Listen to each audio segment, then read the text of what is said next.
CPM Congress জোট জল্পনা তুঙ্গে। কংগ্রেস তাকিয়ে হাইকমান্ডের দিকে, সিপিএমের চোখ বুধ বৃহস্পতিবার কেন্দ্রীয় কমিটির বৈঠকের দিকে। সেখানে যোগ দিতে যাওয়ার আগে মঙ্গলবার সকালে জল্পনা উস্কে গৌতম দেবের বাড়িতে প্রদেশ কংগ্রেস নেতা আব্দুল মান্নান। জোট সম্ভাবনা নিয়ে গৌতম দেব এবং আব্দুল মান্নানের মধ্যে প্রায় আধ ঘন্টা কথা হয়।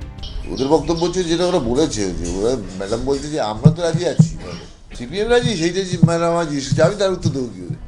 সেই জন্য গৌতমবাবু আপনারা দেখুন কি করে কি হয়। কংগ্রেস কি অচ্ছেদ নাকি, আনটাচেবল নাকি? লেট আস সি, আমরা যাই। কিন্তু কংগ্রেস একটা পার্টি, নীতি ছাড়া আমাদের পার্থক্য আছে, তার সাথে আমরা কী করে একসাথে ভোট করবো সেটা আমাদের ভেবে চিন্তা করতে হবে। সেইটার জন্য আমরা দিল্লি গিয়ে সব ঠিকঠাক করে আসবো। পক্ষে আজকে উপলব্ধি করেছি যে পশ্চিমবাংলা একটা জোট দরকার। এটা একটা মানুষের চাহিদা, মানুষ অলরেডি জোট করে ফেলেছে। যে জোট আমরা করতে চাইছি সেটাকে আরও ফলপ্রসূ করার জন্য পারস্পরিক মত বিনিময় করলাম। রাজ্য সিপিএম নেতৃত্বের অনেকেরই আশঙ্কা কংগ্রেসের সঙ্গে জোটের পথে বাধা হতে পারে প্রকাশ কারাট নেতৃত্বাধীন কেরল লবি। কারাট সিপিএমের সাধারণ সম্পাদক পদে না থাকলেও এখন পলিট ব্যুরো এবং কেন্দ্রীয় কমিটিতে তাঁর অনুগামীরাই সংখ্যাগরিষ্ঠ। কিন্তু সেই কারাট লবির ওপরেই চাপ বাড়িয়ে দিয়েছেন কেরলের কংগ্রেসের বিরুদ্ধে লড়াইয়ে সিপিএমের মুখ VS অচ্যুতানন্দন। বাংলায় কংগ্রেসের সঙ্গে জোট প্রশ্নে তিনি রাজ্য সিপিএমের পাশে, যা আলিমুদ্দিনকে বাড়তি অক্সিজেন দিয়েছে বলেই মত পর্যবেক্ষকদের একাংশের। এই প্রেক্ষাপটে দিল্লিতে গিয়ে কি এবার বাজিমাত করতে পারবেন সূর্যকান্ত মিশ্র, গৌতম দেবরা?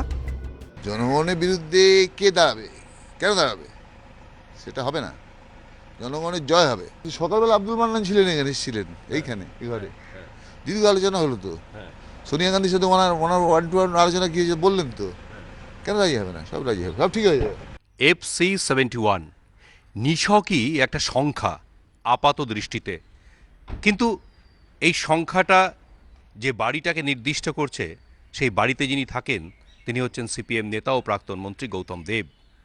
আজ থেকে 7 মাস আগে এ রাজ্যে তিনি প্রথম বলেছিলেন যে এই সরকারকে পরিবর্তন করতে হলে সিপিএম এবং কংগ্রেসকে আসতে হবে এক মঞ্চে। গৌতম দেবের আহ্বানে সাড়া দিয়েছিলেন এবং সোচ্চার হয়েছিলেন এই ডাকে তিনি হচ্ছেন আব্দুল মান্নান। এদিনের বৈঠকে প্রাথমিকভাবে দুপক্ষই একমত হয়েছে যে সিপিএম কংগ্রেস একজোট হলে দু দলের জেলা স্তরের নেতৃত্বকে আলোচনা প্রক্রিয়ায় সামিল করেই জোট সমীকরণ চূড়ান্ত করতে হবে। বিধান ভবন বা আলিমুদ্দিন স্ট্রিট থেকে কোনো ফর্মুলা চাপিয়ে দেওয়া ঠিক হবে না। পাশাপাশি দুই দলেরই সকল বিধায়ককে ফের টিকিট দেওয়ার বিষয়েও প্রাথমিকভাবে কথা হয়েছে বলে খবর। দীপক ঘোষ ও অরিত্রিক ভট্টাচার্য, ABP আনন্দ।